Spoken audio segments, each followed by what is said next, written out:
Y habla este día si Konsehal Jawo Jimenez kay hindi overpriced el mobile clinic donde alcanza el precio na 38 millones de pesos. Asigun con Jimenez, el mga konsehales na cuestiona con el transacción del gobierno local debe presentar el dila ebidensya. Takosta lang asigun, 20 millones el mobile clinic, hindi 38 milyon. Pero still, el issue siyempre, cosa di la ebidensya, aside from the information niya sa kasila na website del kompanya concerne, kay tabla man sila mas temprano, tiene daw kanila communication, el dueño del kompanya, pero no ay sila presenta con el público. So, all these things we have to be...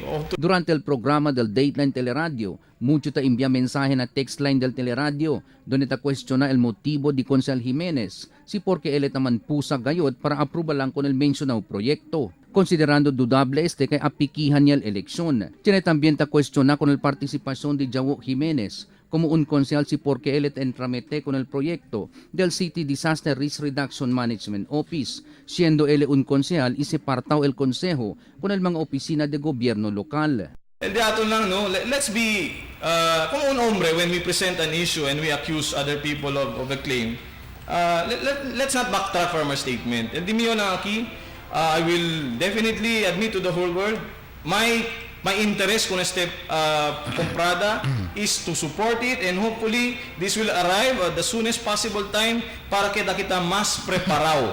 Mas preparado, buyag-buyag sucede mga kalamidad na syudad de Zamboanga. Ya contesta también si Jimenez con el asunto kay alegadamente busca ele pabaon antes ele sale como konsehal na Hunyo 30 donde completaya ele el 18 a 3 termino. Si habla tu ansina grande de commission, no? I cannot confirm on anything as far as the commission, mga pabaon issues are concerned.